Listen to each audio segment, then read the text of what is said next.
परमेष्टि भगवान की, मंदिर जी के मूल नायक खजा श्री शांतिनाथ भगवान की, 24 तीर्थंकर भगवान की, गुरु नाम गुरु गणाचार्य गुरुवर शिक्षा विराग सागर जी महाराज की, परमोपकारी मम गुरुवर आचार्य भवन शिक्षा विभव सागर जी महाराज की, वात्सल्य मुक्ति सम्यक्त वर्धिनी आरिगमाशरम से माता जी की, 3 करोड़ महामुनि राजों की, द्वादशांग जनवाणी माता की।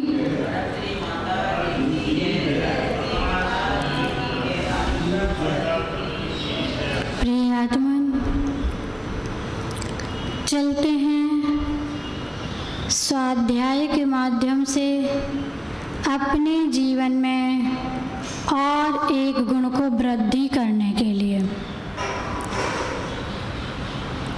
आज हम देखेंगे 12 तप में जो अंतरंग तप होता है उसमें से एक तप को देखेंगे जिसका नाम है वैयावृत्ति तप, जो 16 कारण भावना में भी एक वैयावृत्ति भावना आई है। तो इस वैयावृत्ति को आज हम देखेंगे। क्या है वैयावृत्ति, कितने प्रकार की होती है, कैसे की जाती है, क्या महत्व है वैयावृत्ति करने का, क्या हमें जीवन में वैयावृत्ति करनी चाहिए, किस प्रकार से करना चाहिए, किस विधि से करना चाहिए, क्यों करना चाहिए, ये सब कुछ आज हम जानेंगे। तो आचार्य भगवान कहते हैं कि वैयावृत्ति वो ही कर पाएगा जिसके पास विनय होगी। बिना विनय के वैयावृत्ति कोई नहीं कर सकता। कोई अभिमानी व्यक्ति वैयावृत्ति नहीं कर सकता। पहले अभिमान को दूर करना होगा, पहले विनयवान बनना होगा, पहले सरल बनना होगा, तब तुम वैयावृत्ति कर पाओगे। तो वैयावृत्ति कितने प्रकार की होती है? तो वैयावृत्ति असंख्यात अनंत प्रकार की होती है। वैयावृत्ति केवल हाथ पैर दबाने का नाम है? नहीं, हाथ पैर दबाने का नाम ही वैयावृत्ति नहीं है। वैयावृत्ति तो है मन को स्वस्थ करने की, वचनों को स्वस्थ करने की और काया को स्वस्थ करने की विधि का नाम भी वैयावृत्ति है।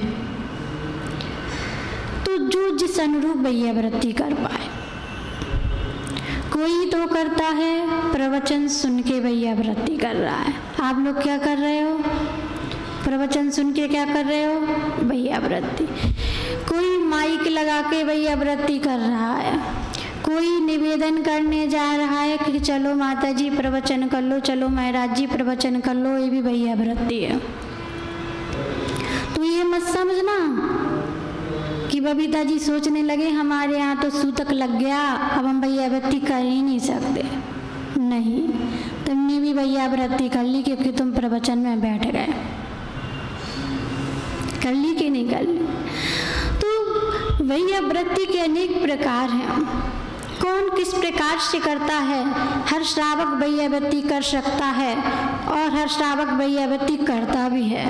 कोई किसी अनुरूप करता है, कोई किसी अनुरूप करता है, लेकिन सब अपने अनुरूप वैयावृत्ति करते हैं, क्योंकि वैयावृत्ति का नाम ही है कि साधु की और श्रेष्ठ श्रावक की शारीरिक, मानसिक और वाचनिक जो प्रतिकूलता है उसको अनुकूलता में परिवर्तित करने का नाम वैयावृत्ति है। अब बात आती है कि वैयावृत्ति केवल श्रावक ही कर सकते हैं। क्या साधु श्रावक की वैयावृत्ति नहीं कर सकते? बताओ बताओ दादी, कर सकते कि नहीं? क्या साधु श्रावक की वैयावृत्ति नहीं कर सकते? कर सकते हैं। ये क्या चल रहा है? आपकी भी भैया व्रती चल रही है, हमारी भी भैया व्रती चल रही है।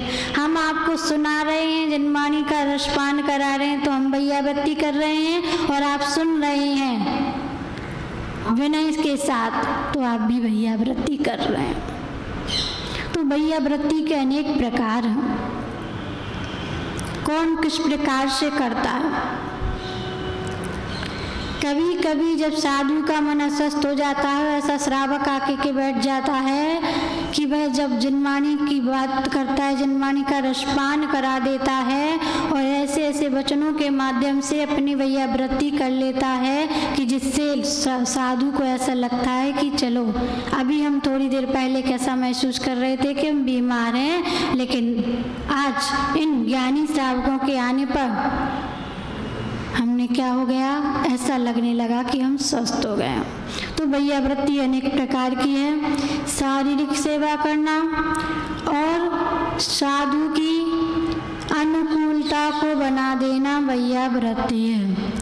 कोई विहार करा के भैया व्रती करता है, तो कोई आहार करा के भैया व्रती करता है, कोई पूछ करके भैया व्रती करता है कि आप कैसे हो, कोई मान अपमान को दूर करके भैया व्रती करता है, कोई अपने इतने मधुर वचनों के द्वारा भैया व्रती कर लेता है, कोई हाथ पैर दबा करके भैया व्रती कर लेता है, कोई कमंडल पकड़ के भैया व्रती कर लेता है, कोई बिहार में बाहर जाके बिहार करा के भैया व्रती कर लेता है, कोई बाहर चौका लगा के भैया व्रती कर लेता है। तो भैया व्रती के अनेक प्रकार हैं। उनमें से आज हम कुछ बिंदुओं पर बात करेंगे, क्योंकि इतना लंबा चैप्टर है भैया व्रती कि हम जो कार्य करते हैं अच्छे, जो हम ऐसे कार्य करते हैं जिससे साधुओं का मन स्वस्थ हो जाए, साधुओं का शरीर स्वस्थ हो जाए, और साधुओं के को ऐसा लगे कि हमारी प्रतिकूलता अनुकूलता में परिवर्तित हो गई, तो वह भैया व्रती है। तो आचार्य भगवान कहते हैं कि गुणों में अनुराग पूर्वक संयमी पुरुषों के खेद को दूर करना। खेद को दूर कैसे करना? कोई पैर दबा रहा है और पैर दबा करके या जितना भी उपकार कर सके हम, तो वो क्या है? भैया व्रती है।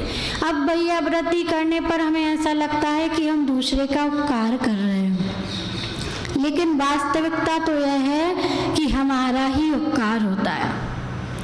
हम जितनी भैया व्रती करते हैं उतना हम स्वस्थ होते हैं। यदि हम संयमों की भैया व्रती करते हैं तो हम भी एकदम संयमवान बनते हैं। भैया व्रती करते हैं तो जब साधु बनते हैं तो अंतराय नहीं होते। भैया व्रती करते हैं तो हमारे व्रत निरतिचार पूर्वक पलते हैं, कोई बीच में विघ्न बाधा नहीं आती। तो कोई किस प्रकार से भैया व्रती कर रहा है और किस प्रकार से करना चाहिए।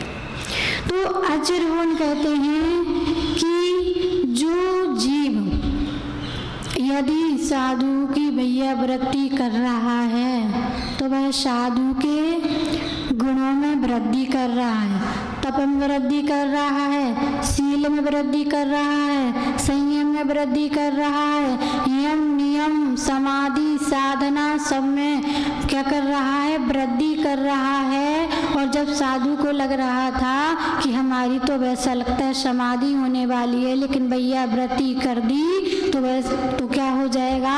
उस भैया व्रती के माध्यम से वह साधु यदि साधना से डिगने वाला हो कि शरीर इतना अस्वस्थ हो गया है, और यदि हम भैया व्रती करते हैं, वह साधु यदि साधना से डिग रहा हो तो साधना में स्थिर कर देता है। कौन? भैया व्रती करने वाला। तो जो भैया व्रती करता है वो सुरक्षा करता है, यम की, नियम की, संयम की, शील की। अब ये बताओ, जब तक शरीर स्वस्थ नहीं होगा तब तक मन कैसे स्वस्थ होगा? और मन स्वस्थ नहीं होगा तो फिर हम साधना कैसे कर पाएंगे? तो जरूरी है कि शरीर को स्वस्थ रखना, मन को स्वस्थ रखना। यदि शरीर मन को हम स्वस्थ कर देते हैं, विचारों को स्वस्थ कर देते हैं, तो वह साधु अपनी साधना में और कैसा हो जाता है, दृढ़ हो जाता है। और क्या करता है, और अच्छे से स्वाध्याय करता है और अच्छे से सामयिक प्रतिगमन करता है। तो बताओ उसका कुछ हिस्सा वैयावृत्ति करने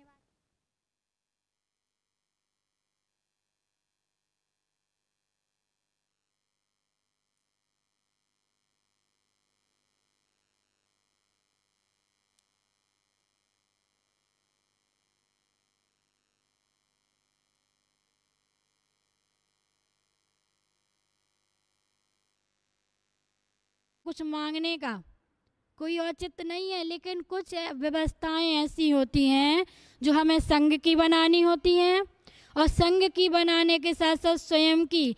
अब पिछी कमंडल और शास्त्र ये तो अनिवार्य है ही, लेकिन संघ संचालन के लिए और भी चीज़ों की आवश्यकता पड़ती है, और भी चीज़ें कुछ स्टॉक में रखने पड़ती हैं। लेकिन याद रखना, क्योंकि वो परिग्रह नहीं है, परिग्रह का मतलब है मूर्छा होना, ममत्व भाव होना।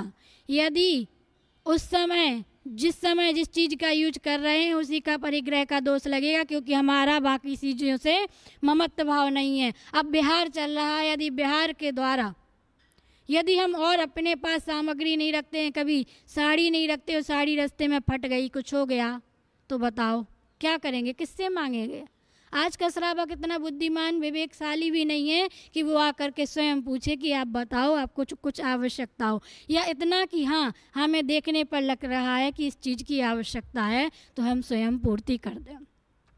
जब ऐसा नहीं होता है तो फिर साधु को परवश होकर के बोलना पड़ता है, भैया हमारे संग में हमारे संग वालों को इस चीज़ की आवश्यकता है, आप ला करके दे दें।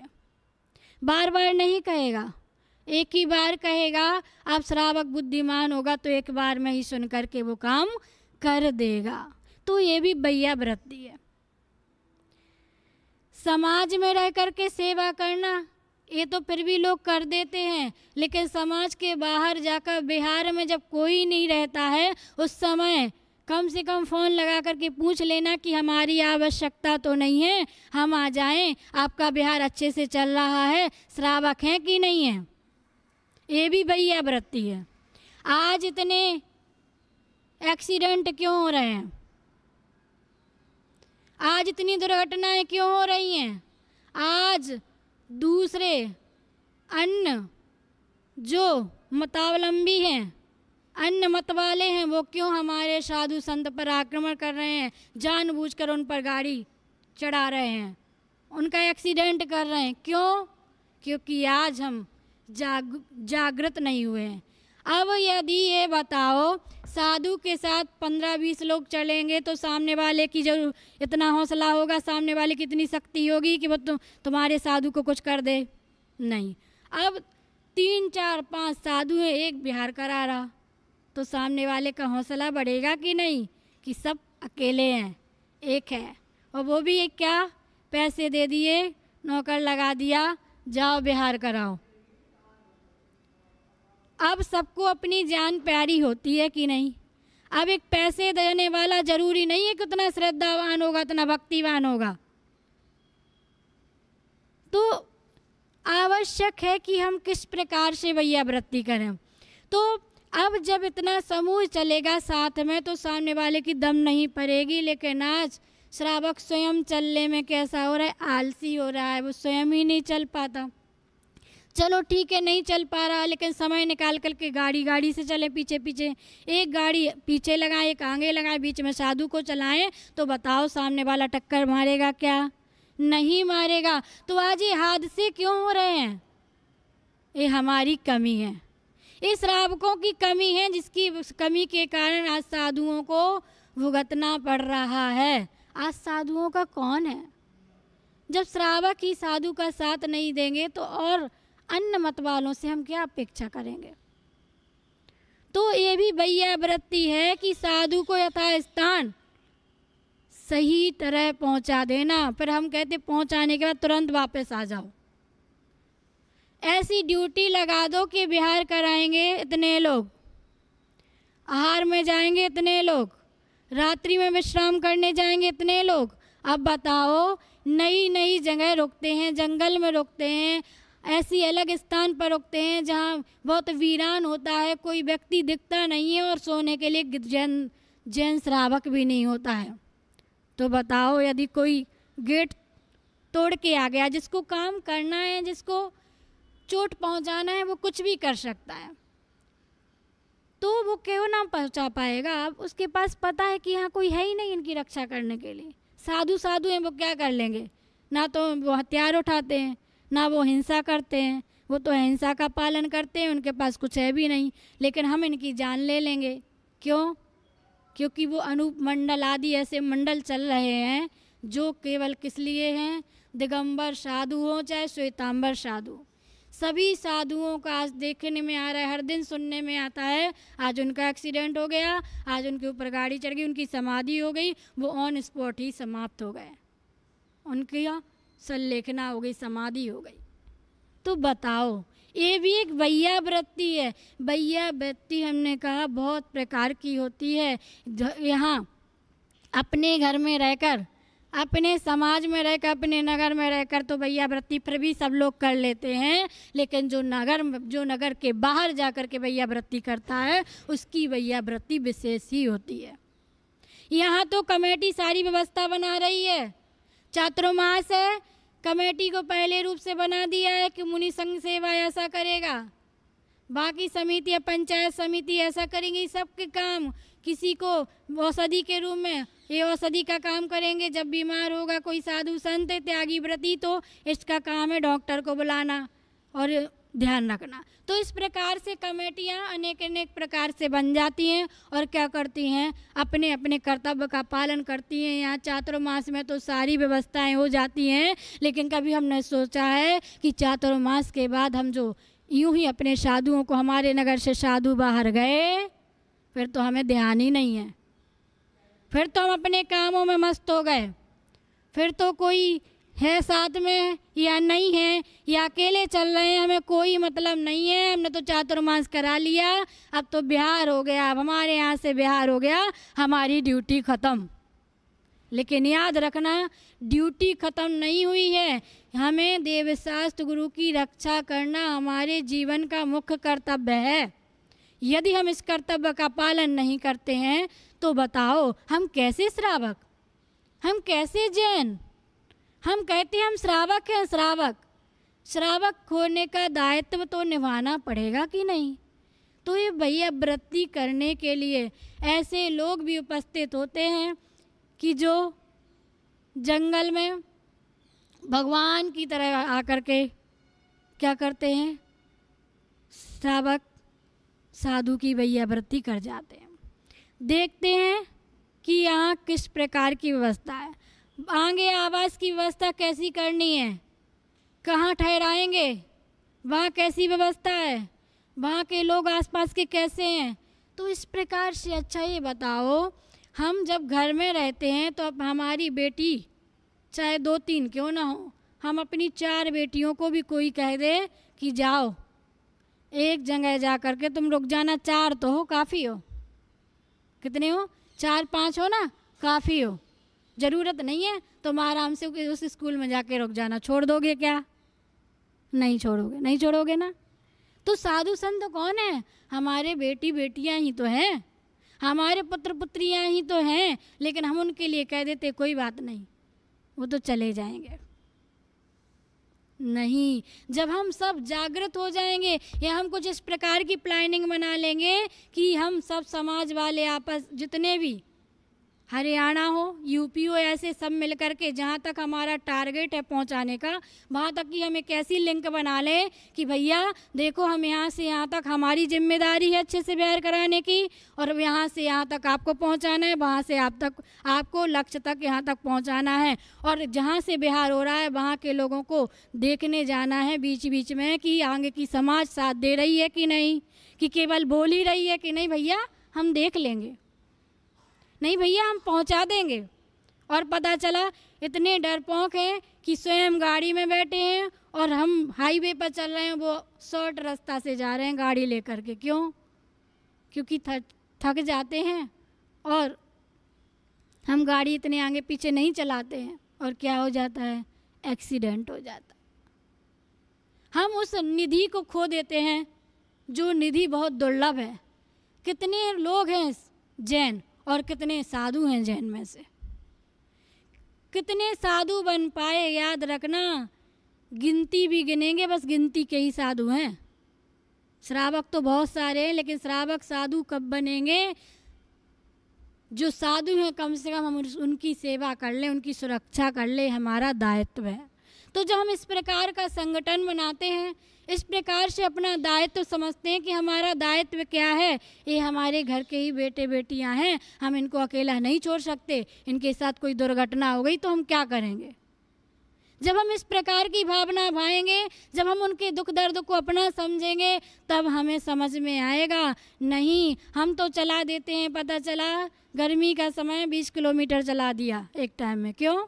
वो तो उनकी आदत है, वो तो चलते हैं, उनका काम ही है, उन्हें दीक्षा क्यों लेती? अरे भैया ऐसी बातें मत करो।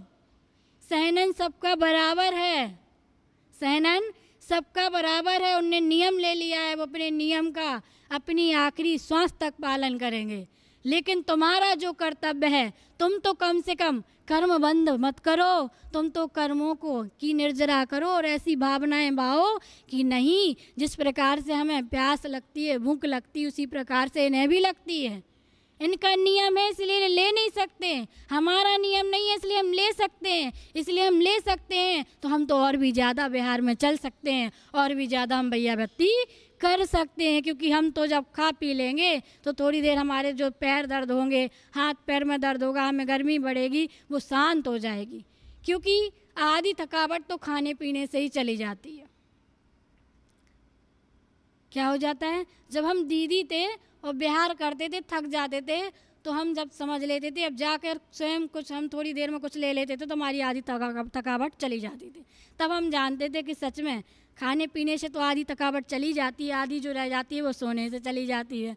तो लेकिन साधु क्या करें, उतने समय में उनको तो अपने धर्म का पालन करना है। उनने तो संयम लिया है, नियम लिया है, और जब संयम लिया था तब सबसे पूछा गया था इनको दीक्षा दी जाए कि नहीं, इनका आप पालन कराओगे कि नहीं। ये नहीं कहा था कि हमारे समाज में आएंगे तो हम पालन कराएंगे, हमारे घर में चौका लगेगा तो ही हम आहार कराएंगे, ऐसा आपने बिल्कुल भी नहीं कहा था। आपने तो यही कहा था कि हाँ हम पालन कराएंगे और अच्छे से पालन कराएंगे, और तभी दीक्षा दी गई थी। क्योंकि याद रखना, बिना श्रावक के साधु की दीक्षा का पालन नहीं हो सकता, और बिना साधु के श्रावक का जीवन यापन नहीं हो सकता। इसलिए हमें क्या करना है, क्या नहीं करना है, हमें किस प्रकार की ज़रूरत है। ये जहाँ सब हों वहाँ हम नहीं, लेकिन जहाँ कोई नहीं वहाँ हम। कुछ ऐसे लोग भी होना चाहिए समाज में कि जहाँ सब हैं कोई बात नहीं, हम वहाँ नहीं कर पा रहे हैं, कोई ज़रूरत नहीं है, अभी सब करने वाले हैं, लेकिन जब रेवाड़ी से बाहर जाएंगे तब आवश्यकता ज़्यादा पड़ेगी, तब हम हर हाल में खड़े हैं। किस चीज़ की आवश्यकता नहीं पड़ती, संग में दीदियाँ हैं, भैया लोग हैं, उनको गाड़ी की आवश्यकता पड़ती, बैठने की, सामान पहुंचाने की आवश्यकता पड़ती है, आगे स्थान देखने की आवश्यकता पड़ती है, कैसा गांव है, कैसे लोग हैं, सब देखने की आवश्यकता पड़ती है, कैसा कहाँ चौका लगाना है, सब चीज़ों की आवश्यकता पड़ती है। लेकिन अब जब तक श्रावक जा कर के ये सब कुछ नहीं देखेगा, बताओ वो कैसे भैया वृत्ति कर पाएगा, कैसे साधु। आज साधु यदि इन विकल्पों में उलझ जाएंगे कि कहाँ रुकना है, क्यों उलझना पड़ता है, क्योंकि श्रावक साथ नहीं है, श्रावक बुद्धिमान नहीं है, इसलिए साधुओं को सब बताना पड़ता है कि भैया ऐसा स्थान देखना जहाँ सारी अनुकूलताएं हों, भैया ऐसा स्थान देखना, पहले जा कर के तुम पानी को पीकर देख लेना, पानी का टेस्ट देख लेना, कहीं पानी का टेस्ट तो खराब नहीं है, कहीं पानी ऐसा तो नहीं है कि सड़ा पानी हो और पी ले साधु और साधु बीमार हो जाए। तो साधु को बहुत आज देखने में आता है, लोग कहते हैं वो साधु गाड़ी रखे हैं, वो साधु चौका रखे हैं, वो साधु ये रखे हैं, वो साधु वो रखे हैं। लेकिन क्या करें, आज के समय में कुछ श्रावकों की व्यवस्थाएं इतनी अच्छी हो गई हैं कि कहीं के श्रावक तो कहते हैं कुछ नहीं रखना चाहिए और वो पालन करा देते हो। कहीं बिना गाड़ी के चले जाओ तो श्रावक कहते हैं आप कैसे साधु हो, आपके पास कोई व्यवस्था ही नहीं है, हम कहाँ तक व्यवस्था बनाएंगे। आपको गाड़ी रखना चाहिए, आपको साथ में चौका और चौके वाले रखना चाहिए, हम पैसे देंगे। तो कुछ लोग ऐसे भी मिलते हैं, यहाँ के नहीं MP में भी मिलते हैं, UP में भी मिलते हैं, राजस्थान में भिन्न भिन्न प्रकार के व्यक्तियों भिन्न भिन्न प्रकार के अपने विचार बताते हैं। कहते हैं कि हम साड़ियाँ कहाँ से धुलवाएंगे, आपको एक साड़ी धोने वाला रखना चाहिए, आपको मशीन भी रखना चाहिए। ऐसे ऐसे लोग भी मिलते हैं जो साधुओं को प्रेरित करते हैं कि आपको आज के समय में सारी व्यवस्थाएं रखना चाहिए। आज श्रावक के पास इतना समय नहीं है कि वो सब कुछ कर पाए।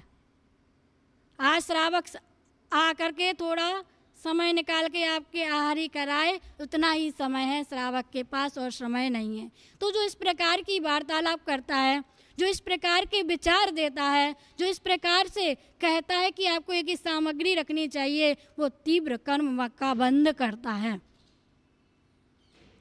एक तरफ तो हम दोष देखते हैं, गलतियां देखते हैं कि परिग्रह रखते हो, एक तरफ दूसरी तरफ हम क्या कहते हैं, नहीं रखना चाहिए।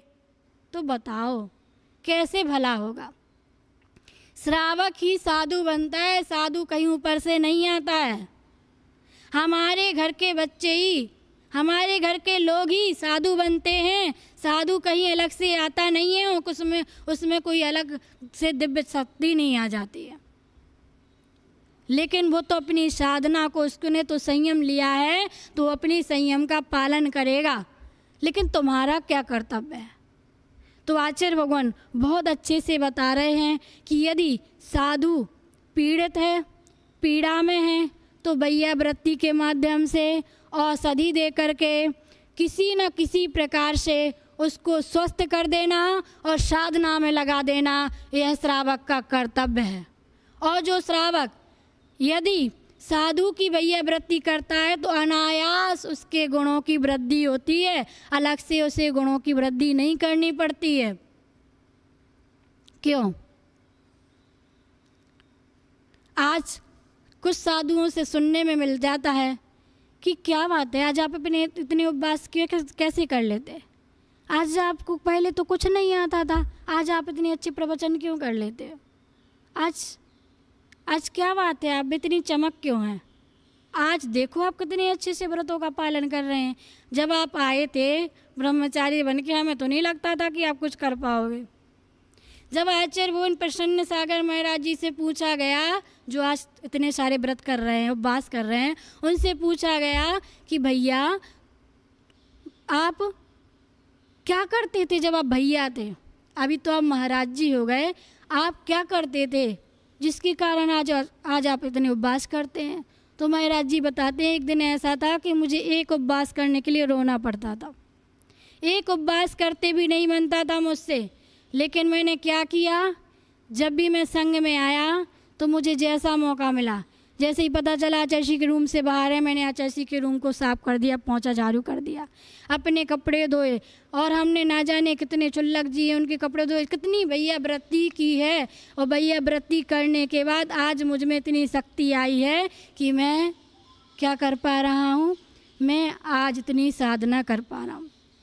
उन सन्मति बाबा के चरणों में जब मैं गया तो मैंने उनका आशीर्वाद प्राप्त किया, तब मुझे जाकर के आज इतनी शक्ति आई है कि मैं उपवास आदि कर सकूं।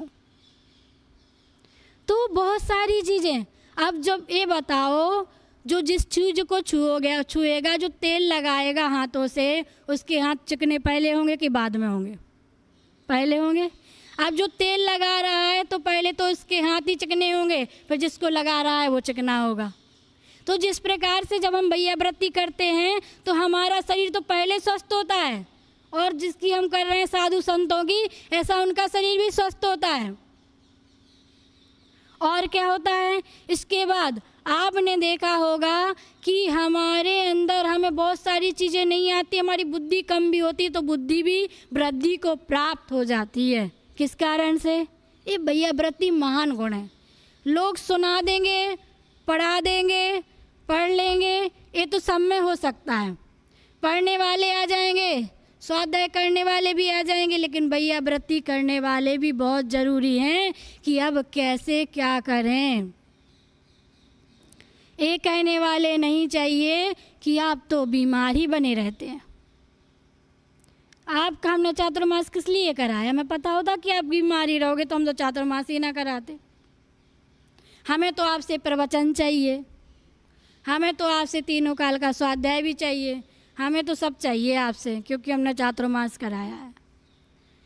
तो बोलने वाले, प्रवचन करने वालों का तो सब चातुर्मास करा लेते हैं, लेकिन आज उन वृद्ध साधुओं का चातुर्मास कौन कराएगा जिनका कोई नहीं है, जिनसे बोलते नहीं आ रहा है, जिनसे चलते नहीं आ रहा है, जिनसे उठते बैठते नहीं आ रहा है, जिनने पहले दीक्षा ली लेकिन अब ऐसी अवस्था होती जा रही है कि अब दिनों दिन शरीर काम करना बंद कर रहा है। उनका चातुर्मास कौन कराएगा? उनकी भैया वृत्ति कौन कराएगा? तो याद रखना, हम अच्छे लोगों की जो शरीर से स्वस्थ है उनकी भैया वृत्ति तो करें ही करें, लेकिन जो शरीर से अस्वस्थ है, मन से अस्वस्थ है, जिनका उत्साह कम हो रहा है, ऐसे साधु संतों की, ऐसे श्रेष्ठ श्रावकों की हम भैया वृत्ति करने में तत्पर रहें। यदि श्रावक आहार ना कराए तो साधु दिन भर की चर्या कैसे करे? एक दिन कर लेगा, 2 दिन कर लेगा, 1 महीने कर लेगा, लेकिन शरीर में इतना सहन नहीं है, वह चतुर्थ काल नहीं है कि अभी 1-1 वर्षों के लिए खड़े हो जाएं ध्यान में और ना आहार लें ना कुछ करें और काम चलता जाए। तो इतना शरीर अब इतना सहनन नहीं है। एक दिन निकल जाता है, दूसरे दिन उपवास भी हो जाता है, लेकिन आगे आगे ऐसा नहीं निकल पाता क्योंकि उतना हमारा सहनन नहीं है। और साधु और श्रावक दोनों एक दूसरे के पूरक हैं। यदि श्रावक पीछे हो जाए तो आगे साधु कैसे बनेंगे? लोग क्या सीखेंगे हमसे कि हम ऐसे श्रावक हैं, और वो श्रावक ही के बीच में से साधु निकल के आता है। लेकिन बस इतना है कि जिसको दीक्षा लेनी पड़ती है वो आगे पीछे का कुछ नहीं सोचता है। वो ये सोचता है कि हम तो क्या करेंगे, हमारा पुण्य होगा तो हमें सारी व्यवस्थाएं मिलेंगी। जब पुण्य होगा तो व्यवस्थाएं हमारे आगे पीछे घूमेंगी, हमें व्यवस्थाओं के आगे पीछे घूमना नहीं है। लेकिन श्रावक का कर्तव्य इतना ही नहीं है कि साधु का पुण्य होगा तो सब हो जाएगा। श्रावक का कर्तव्य तो जो है सो वो करना ही है, क्योंकि ऐसे हम अपने पुण्य को बढ़ाएंगे और इतना पुण्य बढ़ा लेंगे कि हम भी इसी जन्म में दीक्षा भी ले लेंगे कि नहीं? हम भी इसी जन्म में दीक्षा ले लेंगे। याद रखना, जो जितने साधु संतों का आहार कराता है, जो जितने साधु संतों की भैया वृत्ति करता है, वो जब भी साधु बनता है ना तो उसे कोई रोग सताता है और ना उसका किसी प्रकार का अंतराय होता है। क्या है ये भैया वृत्ति है। तो आचार्य उन कहते हैं कि भैया वृत्ति करने से तीर्थंकर प्रकृति का बंध होता है। भैया वृत्ति करने से अनेक रिद्धियाँ प्राप्त हो जाती हैं अपने आप ही स्वतः। भैया वृत्ति करने से गुणों में वृद्धि होती है। भैया वृत्ति करने से रोगी निरोगी हो जाता है। सामने वाला तो होता ही है और स्वयं जो करता है वो तो होता ही होता है। इसलिए भैया वृत्ति करते समय हमें ग्लानि नहीं करनी चाहिए। किसी साधु का मल निकल रहा है तो हमें ग्लानि नहीं करना चाहिए, उस समय हमें अपने हाथों से भैया वृत्ति करना चाहिए। ये हमारा कर्तव्य है। और हमें याद रखना, यदि जो भैया वृत्ति अच्छे से करता है वो जल्दी से तीर्थंकर बन जाता है। क्यों? क्योंकि भैया वृत्ति करने वाला ऐसा व्यक्ति आम व्यक्ति नहीं होता है, क्योंकि आप पहले ही बता दिया है कि भैया वृत्ति वही करेगा जिसके अंदर विनय होगी। बिना विनय के कोई भैया वृत्ति कर ही नहीं सकता। अभिमानी व्यक्ति भैया वृत्ति कर ही नहीं सकता। भैया वृत्ति तो वही करेगा जो विनयवान होगा, जो अपने सुख दुख की तरह साधु संतों के सुख दुख को समझेगा, वो भैया वृत्ति कर पाएगा।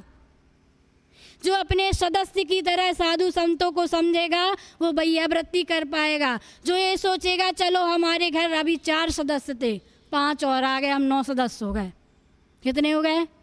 9 सदस्य हो गए। अभी तो हम 4 महीने को तो 9 सदस्य हो गए, और अभी हम अब तो एक बार चातुर्मास हुआ है तो हमारे इतने सदस्य हो गए हैं। अब ये सदस्य हमसे कभी दूर नहीं होंगे और हम इनसे भी दूर नहीं होंगे, चाहे वो हमारे नगर में रहें चाहे हमारे नगर से बाहर रहें। तो जब हम इस प्रकार का समझ लेते हैं, तो सोचो एक एक श्रावक के घर से एक एक श्रावक यदि साधु बन जाए तो सारे श्रावक साधुओं को समझने लग जाएंगे कि नहीं? अरे क्यों? क्योंकि हमें अपने पुत्र पुत्रियों से राग है ना। और जब हम उनकी तकलीफ को समझेंगे तो जिसके घर का व्यक्ति साधु बन गया है वो अन्य साधुओं की बुराई नहीं करेगा। क्यों? हमारे घर का कुछ साधु है, हम क्यों बुराई करेंगे? लेकिन बात यही है कि हमारे घर का तोरी ना है, इसलिए हम क्या करते हैं, हम तो जब बीमार होते हैं तो तुरंत औषधि ले लेते हैं, तुरंत बाहरी उपचार कर लेते हैं। लेकिन वो साधु संत क्या करें जो बाहरी उपचार भी नहीं करा सकते, जो इंजेक्शन भी नहीं लगवा सकते, जो ड्रॉप भी नहीं चढ़वा सकते। बताओ अब उनकी हमें किस प्रकार से देख रेख करनी है। उनको हमें बार बार जा कर के नहीं कहना है आप तो बीमार हो, आप तो बीमार रहते हो, नहीं, आप स्वस्थ हो जाओगे, आप चिंता ना करें, सब अच्छा चल रहा है, हम आपके साथ हैं, आप स्वस्थ हो, हमेशा स्वस्थ रहोगे, आपका आत्मबल बहुत तेज है और हम हर कदम आपके साथ हैं, हर चीज़ में, अनुकूलता में भी प्रतिकूलता में भी हम आपके साथ खड़े हैं। तो सब वैयावृत्ति करते हैं, हमें नहीं कह रहे, लेकिन कितने कितने प्रकार की वैयावृत्ति हम कर सकते हैं ये बता रहे हैं। आज हम आपको बताएंगे उन वसुदेव जो कामदेव थे, जिनको तीर्थंकर प्रकृति का बंद होना था, लेकिन उन्होंने निदान कर लिया था। निदान करने के कारण वो कामदेव बन गए, वरना उनको तीर्थंकर प्रकृति का बंद होने वाला ही था। क्यों? क्योंकि वसुदेव जब वसुदेव की पूर्व पर्याय में थे तब उनकी हालत पहले सुनो कि क्या थी, फिर उनने किस प्रकार से वैयावृत्ति की और किस प्रकार से फिर वो कामदेव पद को प्राप्त हुए। तो जब वसुदेव पूर्व पर्याय में थे तो इतने पाप से दुखी थे, इतने दुखी थे कि जैसे ही उनका जन्म हुआ उनकी माँ तुरंत ही चली गई और कुछ दिन बाद उनके पिताजी भी चले गए। 8 वर्ष तक वसुदेव की पूर्वावस्था की बात कर रहे हैं, पूर्व जन्म की बात कर रहे हैं, उससे वसुदेव बनने के पूर्व जन्म की बात कर रहे हैं। तो उसमें क्या हुआ कि जैसे ही जब वसुदेव का जन्म हुआ तो उसकी माँ चली, एक 2 दिन बाद उसके पिता चले गए, उसकी मौसी ने लालन पालन किया 8 वर्ष तक, लेकिन दुखी हो करके उसकी पीड़ा से उसकी मौसी भी चली गई, उसके दुख को देख करके। अब इसके बाद उसके मामा उसको ले आया, लेकिन शरीर इतना दुर्गंधित है, मल ही मल निकल रहा है, कीचड़ लगा हुआ है, दुर्गंध आ रही है। अब फिर भी उसके मामा ने जैसे तैसे उसका पालन पोषण करना प्रारंभ किया, लेकिन उसकी बुद्धि इतनी अच्छी कि वो अपने मामा की पुत्री से ही विवाह करना चाहता था। और जैसे ही मामा को पता चला तो मामा ने और उन पुत्रियों ने उसको बाहर निकाल दिया। क्यों? वैसे ही कोई पसंद नहीं करता था, क्योंकि जो व्यक्ति जिसके कुष्ठ रोग हो, जिसका हर समय मल ही मल निकल रहा है, जिसके शरीर से दुर्गंध आ रही है, जिसके बाल पीले हों, जिसका मुख चपटा हो, जो बिल्कुल देखने में बिल्कुल ऐसा लगता है कि जिसको देखने से हमारा दिन ही खराब हो जाएगा, ऐसे व्यक्ति को यदि कोई पालन पोषण करेगा फिर वो पसंद कोई करता भी नहीं था। और जैसे ही जब उसकी ऐसी चेष्टा देखी तो उसको घर से बाहर निकाल दिया। अब उसको ऐसा लगा मेरा बहुत अपमान हुआ है, तो वह जंगल में गया और सोचने लगा मैं इस पर्वत से कूद करके अपनी जान दे दूंगा।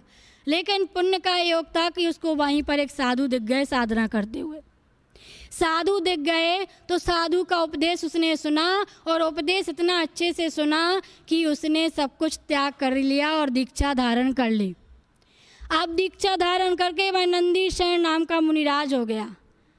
अब उतनी वैयावृत्ति करने लगा, चाहे साधु हो चाहे श्रेष्ठ श्रावक कोई भी आ जाए उसके सामने इतनी वैयावृत्ति करने लगा हर तरह से कि उसको अपने आप रिद्धियाँ प्राप्त हो गई, और उसकी वैयावृत्ति की प्रशंसा स्वर्गलोक में भी चलने लगी। इंद्रगण भी उसकी प्रशंसा करने लगे कि आज इस मध्यलोक में भी ऐसे मुनिराज विराजमान हैं नंदीसेन नाम के, जो वैयावृत्ति में प्रसिद्ध हैं। तो देवों ने सोचा कि चलो हम भी परीक्षा कर लें, नाम तो बहुत सुना है कि वैयावृत्ति में मुनिराज प्रसिद्ध हैं, तो देव परीक्षा करने भी आ जाते हैं। तो ऐसे ही देव परीक्षा करने आए। उनमें से एक देव ने सोचा चलो परीक्षा करने चलते हैं। उनने कृत्रिम मुनि का वेश धारण किया और मुनिराज बनकर के अपनी ऐसी अवस्था कर ली कि मल ही मल निकल रहा है, बदबू आ रही है, शरीर से दुर्गंध आ रही है। और वो नंदीसेन मुनिराज के पास गए और बोले कि मेरी अवस्था ठीक नहीं है, कहीं मेरा संयम छूट ना जाए। मैंने आपका नाम बहुत सुना है कि आप वैयावृत्ति में बहुत संलग्न रहते हैं। तो नंदीसेन मुनिराज ने कहा हाँ आइए मुनिराज, हम आपकी हर तरह से वैयावृत्ति करेंगे। पहले तो आप ये बताएं कि आप अभी आहार में क्या लेना पसंद करेंगे, उसके अनुरूप हम आपके आहार कराएंगे और आपको स्वस्थ करेंगे, आप बिल्कुल भी चिंता मत करें। और इस प्रकार से कहा तो वो मुनिराज बोलने लगे कि मुझे पूर्व देश की वो सुगंध युक्त मूंग की दाल, वो पश्चिम देश की वो ऐसी गायें जिसका घी और दूध बहुत पुष्ट करने वाला हो, ऐसे करके पंचाल देश के मुझे वो धान, वो चावल जो बिल्कुल सुगंध युक्त हो, मुझे ऐसा खाने की इच्छा है। यदि हमारे सामने कोई साधु ऐसा बताने लग जाएं तो हम क्या कहेंगे, भैया ये तो स्वयं बताते हैं। क्यों पूछा? क्योंकि आपकी अवस्था ऐसी है, अभी आपको सूट क्या कर रहा है। लेकिन वो तो कृत्रिम देव थे, कृत्रिम मुनिराज बन के आए, तो उन्होंने तो रूप बनाया था मुनिराज का। तो नंदीसेन मुनिराज ने कुछ नहीं सोचा, क्या कहा ठीक है बिल्कुल हम अभी लाते हैं। अब उनके पास तो रिद्धियाँ थी, वो क्या करते थे जैसे ही कुछ सोचते थे अपने आप वो सामान आ जाता था। इतनी वैयावृत्ति की रिद्धियाँ अपने आप आ गईं और बस सारी चीज़ें आईं। उनने बहुत अच्छे से आहार कराया और आहार क्या कराया, आहार के तुरंत बाद ही मल निकल आया, दुर्गंध आने लगी, लेकिन उन्होंने अपने हाथों से उसको साफ किया। वॉमिटिंग हो गई, बहुत दुर्गंध आने लगी, मल बह रहा है, पचा नहीं पा रहे हैं, फिर भी उनने एक क्षण भी मन में विकल्प नहीं लाया और अपने हाथों से सफाई की और दिन रात उनकी सेवा की। जब कई दिनों तक देव ऐसी परीक्षा करता रहा कि अब तो इनका मन विचलित होगा, अब नहीं तो अब विचलित होगा, हर तरह से उसने उनको अपने दिन रात अपनी वैयावृत्ति में लगाए रखा। लेकिन वो दिन रात लगे रहे, लेकिन उनके मन में कभी ये भाव नहीं आया कि हम कब तक करेंगे, कब तक करते रहेंगे। नहीं, जब ऐसा हुआ इतनी वैयावृत्ति की तो वह देव अपने रूप में प्रकट हो गया और कहने लगा, हे मुनिराज आप धन्य हो, आपकी वैयावृत्ति गुण धन्य है, आपका चारित्र धन्य है, आपका श्रद्धान धन्य है, आपका संयम धन्य है, आपका जीवन धन्य है। आप जो इतने वैयावृत्ति में तत्पर रहते हैं, हमने तो आपकी चर्चा स्वर्गलोक में सुनी थी, इसलिए हम आपकी परीक्षा लेने आ गए हैं। लेकिन वास्तविक रूप में आज हमने आपको देख लिया है। और इस प्रकार से जब वो नंदीसेन मुनिराज कई वर्षों की ऐसी तपस्या भी करते रहे और वैयावृत्ति में संलग्न रहे, तो उनको तीर्थंकर प्रकृति का बंद होने वाला था कि अचानक से उन्होंने निदान कर लिया कि हम तो कामदेव बन जाएं। अब कामदेव बन जाएं तो अब कामदेव ही बनोगे, बनना तो तीर्थंकर था लेकिन बने क्या, कामदेव। ऐसे ही हम वैयावृत्ति को तो करें लेकिन इच्छा ना रखें कि हम आपकी ज़्यादा सेवा कर रहे हैं तो विशेष आशीर्वाद आपका हम पर होना चाहिए। हम आपके पास जब आएँ तब आप हमें दर्शन दें, क्योंकि हम आपकी भैया व्रती कर रहे हैं। तो ऐसी कोई इच्छा नहीं रखना चाहिए, कोई हमें मांग नहीं रखनी चाहिए कि हमारा घर संपन्न हो, हमें कुछ ऐसी जाप बताओ क्योंकि हम आपकी भैया व्रती करते हैं, हमें ऐसा कुछ बताओ कि हम सिद्धि को प्राप्त कर लें। नहीं, किसी प्रकार की मांग मत रखो। याद रखना, जब तक तुम भैया व्रती बिना कुछ मांगे कर रहे थे तब साधु अंदर ही अंदर सोच रहा था कि इसको मैं क्या दे दूँ, ऐसा कौन सा गुण दे दूं अपना, मेरे पास तो कुछ नहीं है, लेकिन मैं क्या दे दूं इसको। लेकिन तुमने मांग लिया, हमने आप कितने दिन तक भैया व्रती की थी, इसके बदले आप हमें कुछ तो दो। तो कुछ ही मिलेगा। क्या मिलेगा? कुछ ही मिलेगा। जो मिलने वाला था वो नहीं मिलेगा। इसलिए याद रखना, हमें करना है, हर समय तैयार रहना है, हर समय तत्पर रहना है। जब तक हमारे नगर में साधु हैं और हमारे बाहर भी जब हमें सूचना मिलती है कि साधु बीमार हैं, उनको स्वस्थ करना है हमें, तो हम अपने सारे कार्य छोड़ करके जाएं। क्यों जाएं? क्योंकि हमारा गुण है और हमें अपने इस गुण को छिपाना नहीं है। इस गुण को हमें प्रकट करना है और वृद्धि को प्राप्त कराना है। याद रखो, भैया व्रती करने वाला यदि स्वाध्याय करने वाला है, एक जो दिन भर स्वाध्याय करता रहता और एक भैया व्रती करता है, तो स्वाध्याय करने वाले को भी भैया व्रती करने वाले का मुख देखना पड़ेगा। क्योंकि स्वाध्याय करने वाला जब बीमार हो जाएगा ना, तो वो देखेगा कि ये आए हो मेरी भैया व्रती कर दे। तो जो भैया व्रती कर रहा है वो स्वाध्याय भी कर रहा है, उसके गुणानुवाद भी चल रहा है, उसकी पूजा भी हो रही है, उसका सब कुछ हो रहा है, और वो किसी साधु संत को, किसी श्रावक को अपने धर्म में स्थिर कर रहा है। सबसे बड़ी भैया व्रती है। वो साधु जिसका मन ऐसा हो गया था कि अब मैं पिछी ज़्यादा समय तक, अब लगता है मेरी पिछी ज़्यादा देखता मैं नहीं ले पाऊँगा, अब तो ऐसे दिन आ रहे हैं कि संयम छोड़ना पड़ेगा। लेकिन एक ऐसा श्रावक यदि आ जाए कि चाहे कुछ भी आप पर विपत्ति आए, हम तन मन धन से आपके साथ खड़े हैं और हम आपके साथ हमेशा रहेंगे, आप तो बस अच्छे से साधना करो, किसी प्रकार का विकल्प मत करो, हम आपके पास हमेशा हैं। हमेशा आप हमें एक बार याद कर लेना, यहाँ से बाहर जाओ एक फ़ोन करा देना, हम अपने सारे काम छोड़ करके आपके पास उपस्थित हो जाएंगे। क्यों? क्योंकि हमारा पहला कर्तव्य है कि हम आपके की सेवा करें। परिवार के प्रति जो कर्तव्य थे वो हम सारे निभा रहे हैं, लेकिन साधु संतों के प्रति, देव शास्त्र गुरु के प्रति हमारा जो कर्तव्य है हमें उसको भी तो निभाना है कि नहीं। तो जो इस प्रकार का व्यक्ति होता है, उसकी सारी विपत्ति आने के पहले सोचती हैं कि हम इसके पास जाएं कि नहीं जाएं। हम इसके पास जाएंगे, लेकिन इसके पास ऐसा सुरक्षा कवच है कि हम इसको टच भी नहीं कर पाएंगे। क्यों?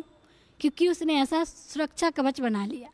इतनी भैया व्रती की, अब भैया व्रती मन से भी हो जाती है, वचनों से भी हो जाती है और काया से भी हो जाती है। साधु के मन को जाकर के स्वस्थ कर देना भी भैया व्रती है। एक साधु बैठा है कि हमें लग रहा है हम बीमार हैं। हर व्यक्ति अलग अलग तरीके का होता है और हर श्रावक और अलग अलग तरीके का होता है। उसी श्रावक में से एक साधु बनता है, तो वो साधु कैसा होता है? कोई कमज़ोर दिल का भी होता है, कोई मजबूत दिल का भी होता है। कोई मन ही मन सोच रहा है कि अब तो हमारा बिल्कुल साथ ही नहीं दे रहा है, ना तो समाज दे रही है, ना शरीर स्वाद दे रहा है, अब क्या करेंगे। लेकिन जा कर के बचनों से केवल इतना ही कहा हो, आप चिंता मत करो, हम आपके साथ हमेशा हैं। तो ऐसे वचनों को बोलना और मन को, उनके मन में जो पीड़ा है उस पीड़ा को निकाल देना और काया से भैया व्रती करना, ये सब कुछ भैया व्रती के लक्षण हैं जो आज हमने देखे। लेकिन एक बात और बता दें, आचार्यवन कहते हैं कि जो भैया व्रती नहीं करता है वो हानियों को प्राप्त करता है। यदि तुम्हारे पास क्षमता है, शक्ति है और उस शक्ति को छिपाकर भी तुम भैया व्रती नहीं कर रहे हो, तो याद रखना तुम जिनेंद्र देव की आज्ञा का उल्लंघन कर रहे हो। तुम धर्मात्मा कहलाने के लायक नहीं हो। जिनेंद्र देव की आज्ञा के अनुसार नहीं आचरण कर रहे हो। तुम अपनी शक्ति को छिपा रहे हो, तुम रोगों को आमंत्रित कर रहे हो, क्यों? क्योंकि तुम पीछे हटे हो। इसलिए याद रखना, हमें पहले तो हमारा एक कर्तव्य है।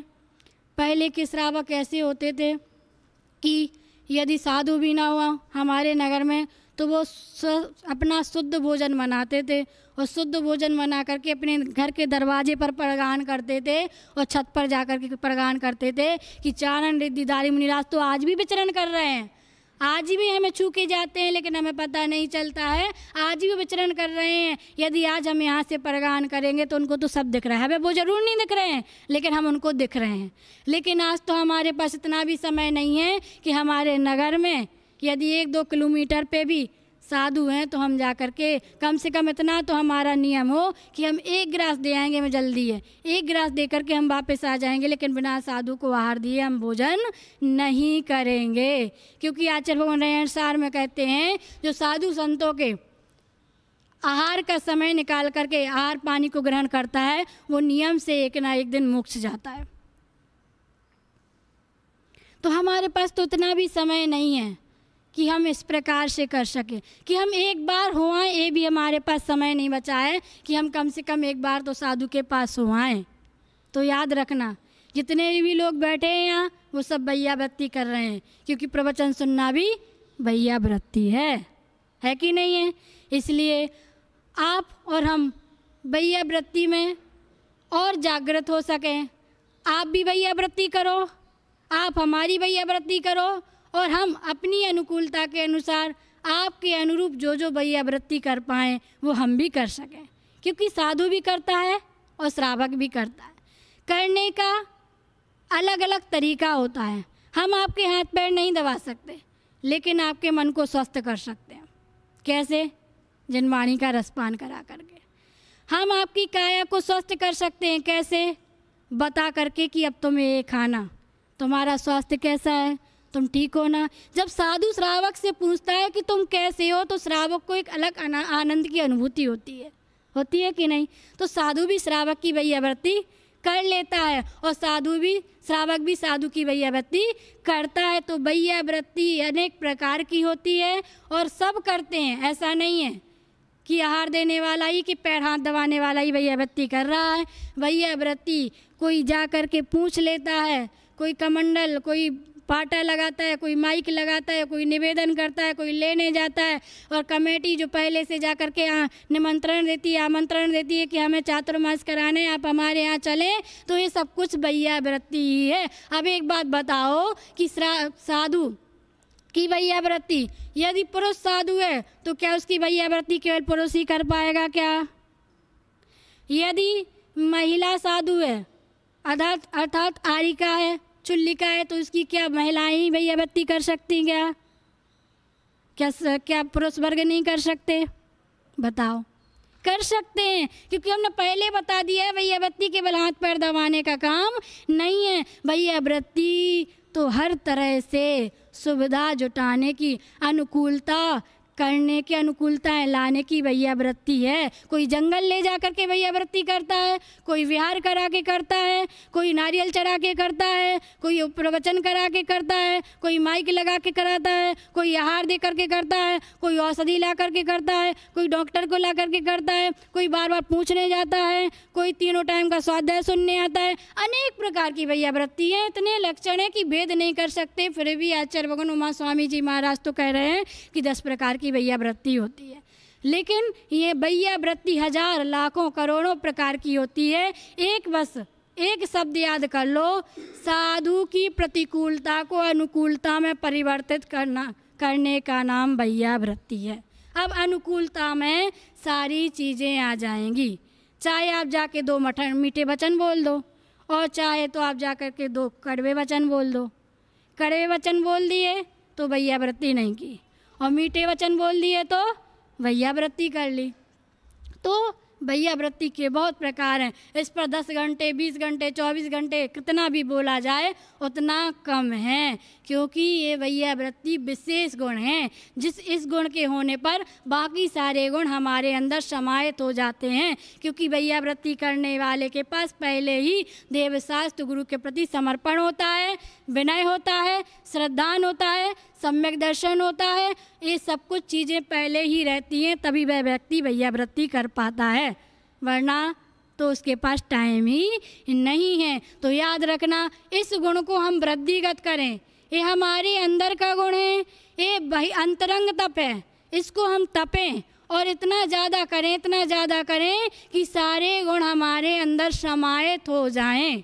एक गुण के आ जाने पर भी सारे गुण हमारे अंदर समाहित हो सकते हैं। तो आप और हम जितना बने वैयावृत्ति करें, वैयावृत्ति में संलग्न रहें और अपने जीवन को उच्च बनाएं, अपने जीवन में कुछ नया सीखें। तो आज एक नया गुण हम अपने अंदर वृद्धिगत करेंगे और आज से हमें जब मौका मिलेगा, चाहे हमारे नगर में साधु हों और चाहे नगर के बाहर साधु हों, हम क्या करेंगे, वैयावृत्ति करने में तत्पर रहेंगे। हमारा कर्तव्य है, हम अपने कर्तव्य से पीछे नहीं हटेंगे। तो आप और हम अच्छे से वैयावृत्ति करें, इसी भावना के साथ ओम।